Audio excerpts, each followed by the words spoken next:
भारताच्या 78व्या स्वातंत्र्य दिनानिमित्त देवळाली कॅम्प येथील बोर्डाच्या प्रशासकीय कार्यालयात मुख्य कार्यकारी अधिकारी अभिषेक मणी त्रिपाठी यांच्या हस्ते ध्वजारोहण करण्यात आले।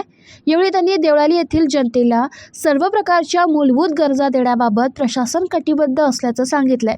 यावेळी बोर्डाचे माजी उपाध्यक्ष सचिन ठाकरे, प्रभावती धिवरे, भगवान कटारिया, आशा गोडसे यांच्यासह सुरेश कदम, भाऊसाहेब धिवरे यांच्यासह प्रशासकीय अधिकारी विवेक बंड, अभियंता विलास पाटील, स्वप्नील क्षत्रिय, अमन गुप्ता, सत्येंद्र तेजाळे, श्रीनिवास सहस्रभोजने, वसंत शेरमाले, शिवराज चव्हाण, निलेश नागरे, विजय पाटील, शमराज धस, सुधीर कांडेकर आदींसह अधिकारी, कर्मचारी व नागरिक उपस्थित होते।